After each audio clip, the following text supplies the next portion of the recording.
Hello, all of you. Today we are going to discuss the applications of buffer solution. The first application is in biochemical system. In body, the pH of blood is maintained at 7.36 to 7.42. आपल्या बॉडीमध्ये जे blood circulate होत असतं त्याचा pH जो असतो तो 7.36 to 7.42 असं मेंटेन केलेला असतो. आणि तो मेंटेन करण्यासाठी जे बफर वापरलं जातं की म्हणजे थोडक्यात हे मेंटेन करण्यासाठी, हा पीएच मेंटेन करण्यासाठी कुठल्या बफरचा उपयोग होतो किंवा ब्लड मध्ये काय असतं तर HCO3- plus H2CO3 carbonic acid and HCO3- म्हणजे या ठिकाणी HCO3- म्हणजे HCO3Na, या ठिकाणी सोडियम हायड्रोजन कार्बोनेट असं पण म्हणू शकतो. म्हणजे HCO3- जो आहे हा कॉन्जुगेट बेस झाला. आपण कॉन्जुगेट ऍसिड बेस शिकलेलो आहे.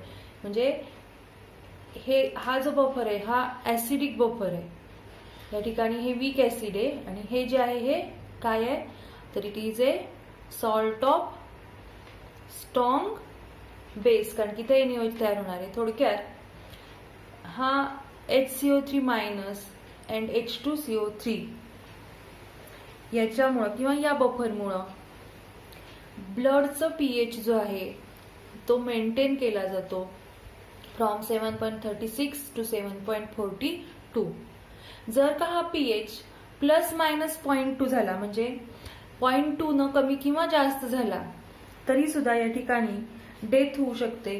म्हणजे थोडक्यात या ठिकाणी हे जे बफर आहे हे ब्लड मध्ये फारच उपयोगी पडतं पीएच मेंटेन करण्यासाठी. हे झालं पहिलं ऍप्लिकेशन इन बायोकेमिकल सिस्टम. दुसरं ऍप्लिकेशन आहे इन ऍग्रिकल्चर. आता ऍग्रिकल्चर मध्ये बफर कसं उपयोगी पडणार आहे तर या ठिकाणी सॉइल जे आहे, माती जे आहे त्याचं पीएच मेंटेन करण्यासाठी या ठिकाणी वेगवेगळ्या प्रकारचं बफर वापरलं जातं की ज्याच्यामध्ये काय असतं, कुठल्या प्रकारचे सॉल्ट असतात तर कार्बोनेट, बायकार्बोनेट, फॉस्फेट यासारखे सॉल्ट आणि ऑर्गॅनिक ऍसिड्स असतात की जे काय करतात पीएच मेंटेन, सॉइलचा पीएच मेंटेन करण्यासाठी या ठिकाणी वापरले जातात. तर जो पीएच आहे कमी किंवा जास्त कुठल्या प्रकारचा बफर वापरायचा आहे हे it depends on pH of the soil. Choice of fertiliser हे वेगवेगळ्या प्रकारच्या फर्टिलायझर्स मध्ये असतं. कार्बोनेटचं फर्टिलायझर, बायकार्बोनेट. तसं द चॉईस ऑफ फर्टिलायझर जे आहे it depends on pH of the soil. म्हणजे जे कमी आहे ते प्रकारचं काय टाकलं जातं तिथं, या खत टाकलं जातं त्याच्याप्रमाणे. नेक्स्ट आहे इन इंडस्ट्री. आता इंडस्ट्रीमध्ये पण या ठिकाणी बऱ्याच प्रकारच्या इंडस्ट्री आहेत. आता इथं तर खरं तर आपण ऍग्रिकल्चर, मेडिसिन हे वेगवेगळे लिहिलेलेच आहेत, पण इंडस्ट्री म्हणजे या ठिकाणी paper industry, dye industry, ink industry, paint and drugs अशा वेगवेगळ्या प्रकारच्या ज्या इंडस्ट्री आहेत त्या इंडस्ट्रीमध्ये बफर जे आहे ते इम्पॉर्टंट रोल प्ले करतं. आणि पीएच मेंटेन करण्यासाठी, प्रत्येकाचा पीएच मेंटेन करण्यासाठी प्रत्येक इंडस्ट्रीमध्ये वेगवेगळ्या प्रकारचे बफर सोल्युशन वापरले जातात. त्याच्यानंतर चौथं ऍप्लिकेशन आहे इन मेडिसिन. मेडिसिनमध्ये वेगवेगळ्या प्रकारच्या मेडिसिन्स मध्ये पीएच मेंटेन करण्यासाठी म्हणण्यापेक्षा या ठिकाणी मेन जे आहे ते या ठिकाणी अँटीबायोटिक जे असतात वेगवेगळ्या प्रकारचे, किंवा या ठिकाणी आपण एक्झाम्पल घेतलेले पेनिसिलिन. तर हे जे पेनिसिलिनचं प्रिपरेशन जे आहे त्याच्यामध्ये पेनिसिलिन प्रिपरेशन मध्ये स्टॅबिलायझर म्हणून कोणतं टाकलं जातं तर सोडियम ऍसिटेट ॲज बफर म्हणून त्याचा उपयोग होतो. तर penicillin are stabilized by addition of sodium citrate as a buffer. किंवा दुसरं एक्झाम्पल आपल्याला सांगता येईल मेडिसिनमध्ये, या ठिकाणी citric acid is also added in milk of magnesia. तर मिल्क ऑफ मॅग्नेशिया म्हणजे काय, तर MgOH ट्वाइस मॅग्नेशियम हायड्रॉक्साईड. त्याच्यामध्ये जर का आपण सायट्रिक ॲसिड टाकलं तर मॅग्नेशियम सायट्रेट फॉर्म होतं which is act as a buffer. आणि सगळ्यात लास्टचं जे ॲप्लिकेशन आहे ते आहे ॲनालिटिकल इंडस्ट्रीमध्ये किंवा ॲनालिटिकल केमिस्ट्रीमध्ये आपण या ठिकाणी बफरचा उपयोग करतो. तर नक्की ॲनालिटिकल केमिस्ट्रीमध्ये किंवा इंडस्ट्रीमध्ये कसा उपयोग होणार आहे, तर आपण लास्ट इयरला आपण 11वीमध्ये पण बघितलं किंवा 12वीमध्ये पण आपण क्वालिटेटिव्ह ॲनालिसिस करणार आहोत. तर क्वालिटेटिव्ह ॲनालिसिसमध्ये ज्या वेळेला तुम्ही ग्रुप डिटेक्शन करता त्यावेळेला त्या ग्रुप डिटेक्शनमध्ये तुम्ही ग्रुप फाइंड आउट करता. तर पहिला ग्रुप, दुसरा ग्रुप, प्रत्येक वेळेला रिएजंट बदलत जातात. OS प्लस डायल्यूट HCl हा पहिला ग्रुपचा रिएजंट आहे. त्याच्यानंतर OS plus HCl plus H2S. तसं जर का आपण थर्ड ए ग्रुप जर का घेतला तर त्याचे रिएजंट कोणते आहेत, तर NH4OH आणि NH4Cl. तर NH4OH आणि NH4Cl जे आहे हे बफर सोल्युशन झालं. हे बेसिक बफर आहे, बेसिक मीडियम हे तयार करतं. तर NH4OH आणि NH4Cl जो आहे तो बफर म्हणून ऍक्ट होतो. आणि बफर म्हणून कसं ऍक्ट होतं, तर थर्ड ए जो ग्रुप आहे त्याच्यामध्ये कोणते रॅडिकल्स असतात, Fe3+, Al3+, Cr3+. हे जे रॅडिकल्स आहेत त्या थर्ड ए ग्रुपमधले त्या कॅटायनच्या प्रेसिपिटेशनसाठी जो pH लागतो तो आहे 8 to 10. म्हणजे थोडक्यात थर्ड ए ग्रुपचे कॅटायन प्रेसिपिटेट करायचे असेल तर त्याचा pH जो आहे तो मेंटेन करावा लागतो. आणि तो किती असतो, 8 to 10, 8 ते 10च्या दरम्यान असावा लागतो. आणि तो pH कसा मेंटेन केला जातो, तर bye addition of NH4OH and NH4Cl. तर लक्षात आलं. तर हे जे आहेत हे ॲप्लिकेशन्स ऑफ बफर आहेत. इन बायोकेमिकल सिस्टीम, दुसरं ॲग्रिकल्चर, तिसरं इंडस्ट्री, चौथं मेडिसिन आणि लास्ट आहे in analytical chemistry. Okay, understand. Next point is solubility equilibria.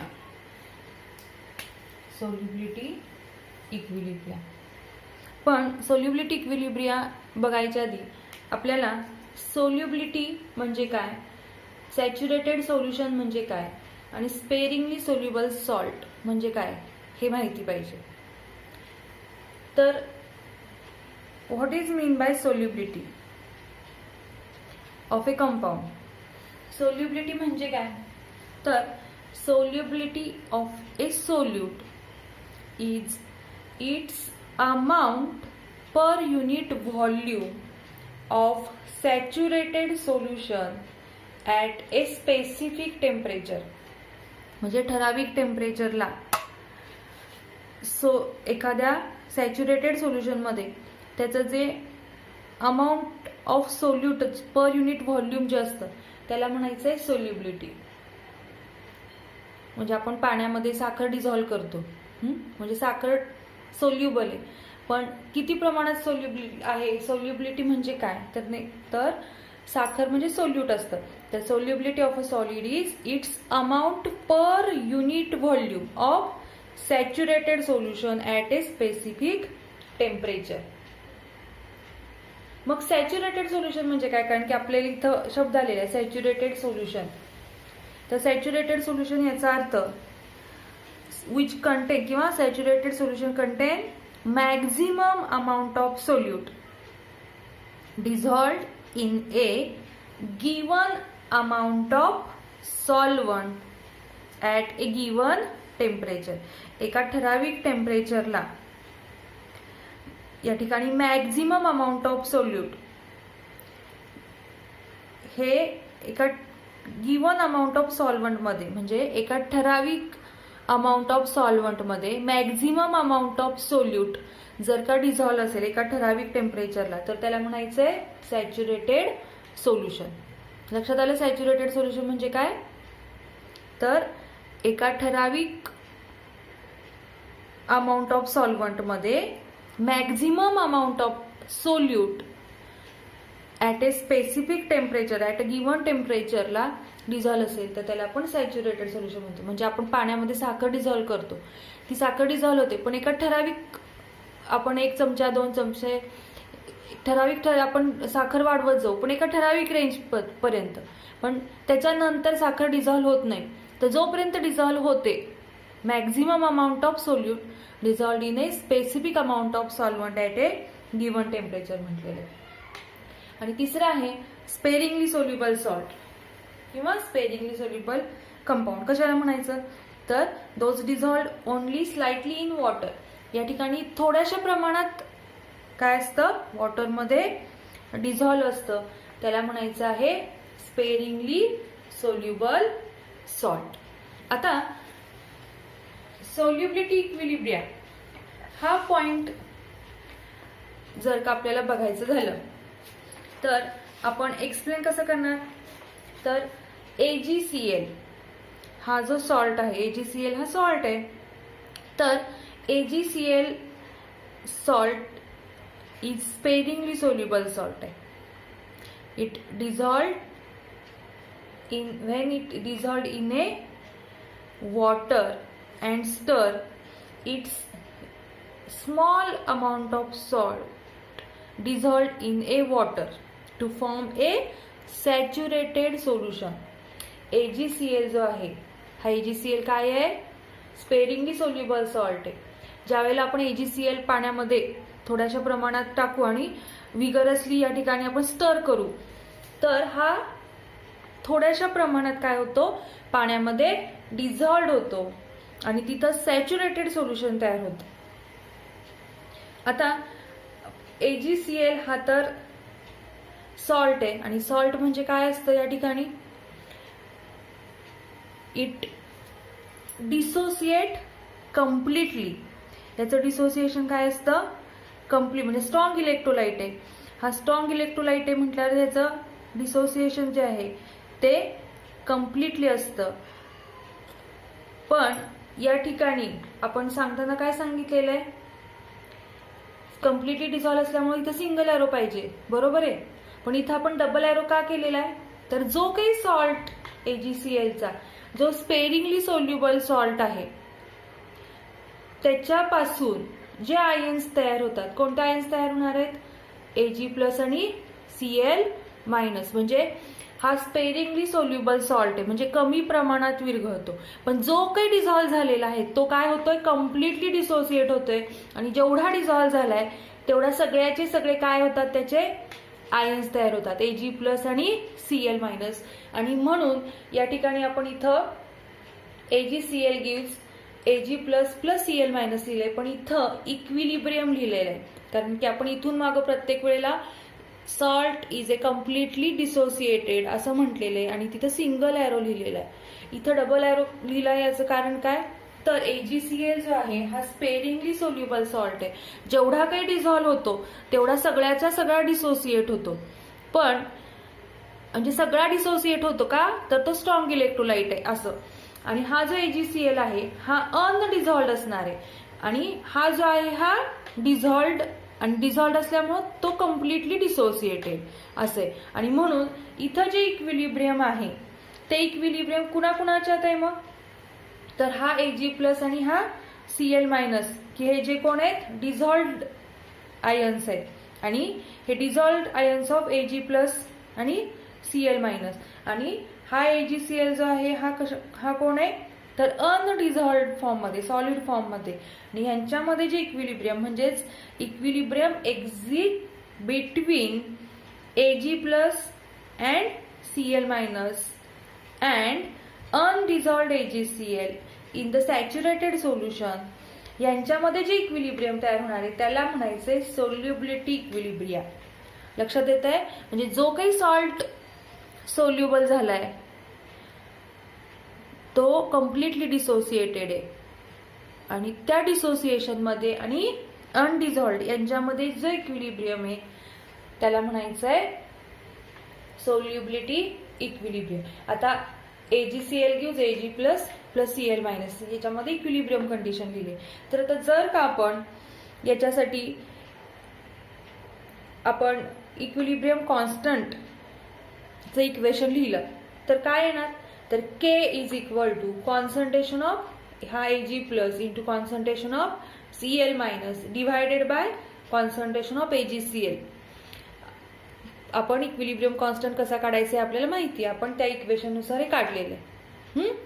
हे सगळ्यांना येतंय बरोबर आहे का. आता इथं काय आहे, कॉन्सन्ट्रेशन ऑफ AgCl म्हटलेलं आहे. आता कॉन्सन्ट्रेशन ऑफ AgCl जे आहे विच इज इक्वल टू काय म्हटलंय K डॅश. इथं K dash which is equal to constant म्हटलेलं आहे. तर तसं का म्हटलेलं आहे, तर हा जो AgCl आहे याच्यात हा स्पेरिंगली सोल्युबल सॉल्ट ह्याच्यातला अगदी खूपच कमी प्रमाणात काय झालेला आहे, डिझॉल्व्ह झालाय आणि तो डिसोसिएट झालाय. म्हणजे या ठिकाणी जो अनडिझॉल्व्ह फॉर्म मध्ये आहे तो आहे तसा, म्हणजे जेवढा आपण टाकला होता तेवढाच असणार आहे. त्याच्यामुळं याचं प्रमाण जे आहे ते कॉन्स्टंट ठेवायचं. याच्यापासून जो डिझॉल्व्ह झालेला आहे तो खूपच कमी प्रमाणात आहे आणि म्हणून नियरली इक्वल टू काय आहे, हा अनडिझॉल्व्हच आहे. आणि म्हणून concentration of AgCl is equal to K dash which is equal to constant. म्हणजे समजा ह्याचे या ठिकाणी आता आपण 1 मोल आहे तिथं, तर ह्याच्यातलं काय आहे 0.01 एवढा काय झालेला असणार आहे या ठिकाणी डिसोसिएट. म्हणजे 0.01 म्हणजे काय, नियरली इक्वल टू 1 मोल हा काय अनडिझॉल्व्ह फॉर्म मध्ये असणार आहे. आणि म्हणून AgClचं कॉन्सन्ट्रेशन आपण कॉन्स्टंट धरले. मग जर का आपण इथं कॉन्स्टंट धरलं म्हणजेच K डॅश धरलं तर K into K dash is equal to काय येणार, तर concentration of Ag plus into concentration of Cl minus. आणि हा कॉन्स्टंट इंटू दुसरा कॉन्स्टंट जो आहे या कॉन्स्टंटला काय म्हणायचंय, product of K into K डॅशला काय म्हणायचंय, तर KSP. आणि KSP म्हणजे काय, तर याला म्हणायचं आहे सोल्युबिलिटी प्रोडक्ट.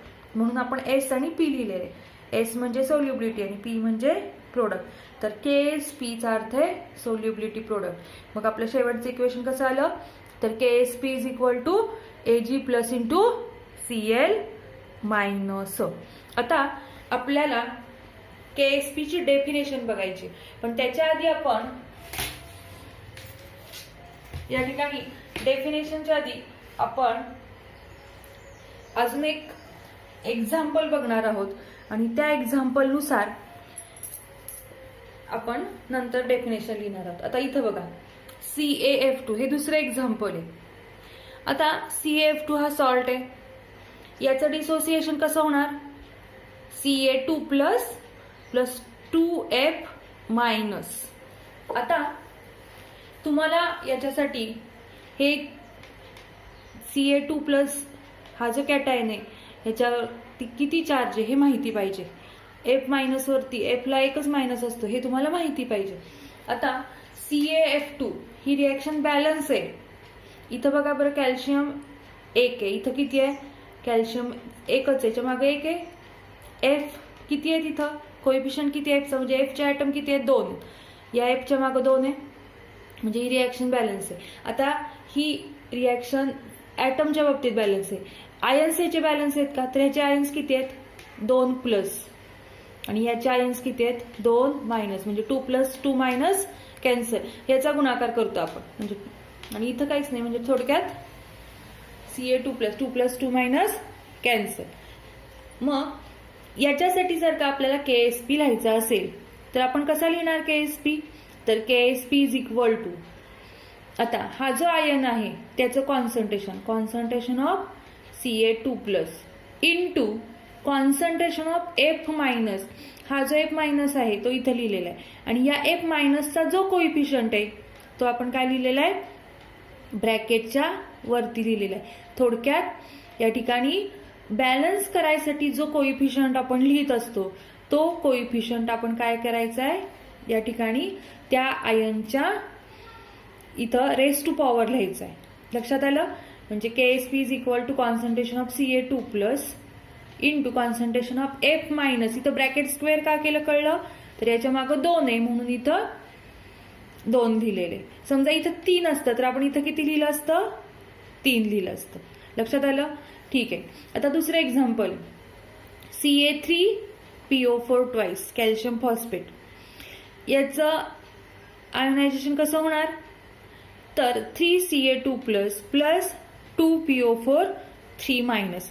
मग तुम्ही म्हणाल हे लगेच बॅलन्स कसं येणार, तर या ठिकाणी बघा इथं कॅल्शियमचे किती ॲटम आहेत, 3. इथं आहेत का कॅल्शियमचे 3 आहेत. कॅल्शियमवर 2 प्लस चार्ज असतो हे माहिती पाहिजे. प्लस इथं PO4 चे किती आहेत मॉलिक्यूल, 2. इथं PO4 चे किती आहेत, 2. आणि PO4 वर नेहमी किती चार्ज असतो, 3 मायनस. मग या ठिकाणी हे बरोबर बॅलन्स झालेले आहेत. आता चार्ज बघूया, इथं किती चार्ज आहे, 3 गुणिले 2 प्लस म्हणजे 3 दुने इथं 6 प्लस झाले आणि इथं किती आहेत, 3 दुने 6 मायनस. बरोबर आहे, म्हणजे इथं 6 प्लस आणि 6 मायनस, 6 प्लसला 6 मायनस कॅन्सल झाले. मग KSP व्हॅल्यू कशी येणार त्याची, तर Ca concentration of Ca2 plus bracket cube, कारण की ह्या कॅल्शियमचा कोइफिशियंट किती आहे, 3 आहे. आणि या PO4 3 मायनसचा कोइफिशियंट किती आहे, 2 आहे. म्हणजे थोडक्यात जो कोइफिशियंट आहे हे बॅलन्स्ड इक्वेशन आहे. या बॅलन्स्ड इक्वेशन मध्ये आयनचा जो कोइफिशियंट आहे तो कोइफिशियंट त्या कॉन्सन्ट्रेशनच्या रेस टू पॉवर येतो, म्हणजे वरती येतो. मग जनरली आपण इक्वेशन जर का लिहायचं म्हटलं तर कसं येणार, यासाठी तुम्हाला खरं तर चार्ज माहिती पाहिजेत प्रत्येक इलेमेंटचे. Ca2 प्लस कॅल्शियम वरती 2 प्लस चार्ज असतात, F वरती मायनस असं. आता कॉमन घ्या आपण, इथं BXAY इज इक्वल टू इथं XBY plus plus YAX minus असं त्याचं डिसोसिएशन झालेलं आहे. मग तुम्ही म्हणाल इथं एक्सच का घेतलं, तर इथं BXAY म्हणजे इथं आपण पहिल्यांदा काय लिहिलं, बी लिहिलं, पण इथं बी चे किती आहेत ॲटम, एक्स आहे. आपण इथं लिहिताना बीच्या मागं लिहायचे, इथं जेवढे ॲटम आहेत तेवढे मागं लिहिले, कारण की इथं बघा बरं Ca चे 3 ॲटम आहेत, मग किती मागं लिहिले, 3 लिहिले, म्हणून इथं बीच्या मागं किती लिहिलं आपण, एक्स लिहिलं, XB. आता इथं प्लस आहे, पण हे प्लस किती असणार आहेत, तर Y प्लस असणार आहेत, XBY प्लस. मग Y हा जो आकडा आहे मग 1 असेल, 2 असेल, 3 असेल, जे काय असेल, XBY plus plus YAX minus. आता YAX मायनस कसं आलं, तर इथं A आहे, इथं A आहे. आता इथं प्लस लिहिलं म्हटल्यावर इथं मायनस लिहायला पाहिजे, म्हणजे एच्या डोक्यावरती मायनस लिहिलं आपण. पण एच्या डोक्यावरती मायनस किती लिहायचे, तर जेवढे बीचे असणार आहेत तेवढे इथं एक्स मायनस लिहायचे. आणि चे किती ॲटम आहेत, Y आहेत, म्हणून Y एवढे कोइफिशियंट. हे तुम्ही या इक्वेशन मध्ये वरचं कोणतंही 2 इक्वेशन तुम्ही टाकून बघा, तसंच येणार आहे. इथं XBY प्लस आहे बघा, मग इथं सीच्या मागं 1 आहे, किंवा इथं सी कॅल्शियम जो आहे तो इथं पण एकच आहे, म्हणजे आपण इथं काहीच नाही लिहिलं. F चे जे आहेत ॲटम तोच आपण काय लिहिला, इथं चार्ज लिहिलेला आहे. आणि इथं F2 मायनस, इथं जो कोइफिशियंट आहे तो मागं लिहिलेला आहे.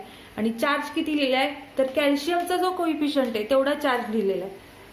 मग इक्वेशन कसं येणार, तर KSP is equal to BY plus raise to power X into AX minus raise to power Y. लक्षात येत आहे, जो कोइफिशियंट असतो तो रेस टू पॉवर असतो, पण रिॲक्शन ही तुम्हाला बॅलन्स करता आली पाहिजे. जर का रिॲक्शन बॅलन्स करता नाही आली तर तुमचा हा कोइफिशियंट, तुम्हाला ही रिॲक्शन बॅलन्स नसेल, तुम्हाला चार्ज नीट लक्षात नाही आला तर रिॲक्शन बॅलन्स नसणार आहे, तुमचे कोइफिशियंट पण चुकणार. त्याच्यामुळं तुम्हाला हे रिॲक्शन पहिल्यांदा बॅलन्स करता आली पाहिजे आणि मग या फॉर्ममध्ये लिहिता आली पाहिजे. लक्षात येते का, हे जे जेवढे ॲटम्स आहेत, बी चे केवढे ॲटम्स आहेत तो त्याचा कोइफिशियंट आहे, ए चे जेवढे ॲटम आहे तो त्याचा कोइफिशियंट, याला कोइफिशियंट म्हणायचं. रिॲक्शन बॅलन्स करण्यासाठी आपण स्टॉइचियोमेट्रिक कोइफिशियंट लिहितो, ते हे एक्स आणि वाय हे स्टॉइचियोमेट्रिक कोइफिशियंट आहे. आणि हा चार्ज तुम्ही म्हणाल मग इथं वाय प्लस का लिहिला, तुम्ही बघा बरं या दोन्हीचा गुणाकार करून बघा, एक्स आणि वाय प्लसचा गुणाकार करा, किती येणार? एक्स वाय प्लस येणार. इथं पण या दोन्हीचा गुणाकार करा. X into y minus x y minus येणार, म्हणजे इथे एक्स वाय प्लस आणि एक्स वाय मायनस कॅन्सल झाले. प्लस एक्स वाय आणि मायनस एक्स वाय कॅन्सल झाले. तसंच इथं मगाशी आपण सांगितलं होतं 3 दुने 6 प्लस आणि 3 दुने 6 मायनस, 6 प्लसला 6 मायनस, तसं इथं आपण रिॲक्शन केलेली. तर या ठिकाणी आपण जनरल फॉर्म मध्ये इक्वेशन लिहून केएसपी व्हॅल्यू कशी काढायची ते पाहिले. आता या केएसपी ची डेफिनेशन कशी लिहिता येईल मग? तर केएसपी म्हणजेच या ठिकाणी आपल्याला सोल्युबिलिटी प्रोडक्ट असं म्हणायचंय. काय सांगता येईल? It is the product of, product म्हणजे गुणाकार, it is the product of equilibrium concentration of the constituent ions. हे इक्विलिब्रियम कॉन्सन्ट्रेशन आपण इथं स्क्वेअर ब्रॅकेट काढलेले, हा गुणाकार आहे कुणाचा? या दोन कॉन्सन्ट्रेशनचा, ऑफ द कॉन्स्टिट्युएंट आयन्स म्हटलेले, हा आयन आणि हा आयन या दोन्हीच्या कॉन्सन्ट्रेशनचा गुणाकार आहे. पण नुसता गुणाकार आहे का? नाही. Constituent ions raised to the power equal to their respective coefficient in the balanced equilibrium expression at a given temperature. या ठिकाणी हे जे इक्विलिब्रियम आहे, या इक्विलिब्रियम इक्वेशनचा किंवा इक्विलिब्रियम एक्सप्रेशनचा बॅलन्स्ड आहे, या बॅलन्स्ड इक्विलिब्रियम एक्सप्रेशन मध्ये जे आयन्स आहेत त्या आयनच्या कॉन्सन्ट्रेशनचा गुणाकार. पण नुसतं कॉन्सन्ट्रेशनचा गुणाकार म्हटलंय का? तर नाही. तर equilibrium concentration of constituent ions, ions कसे आहेत? ते raise to power equal to their respective coefficient in the balanced equation.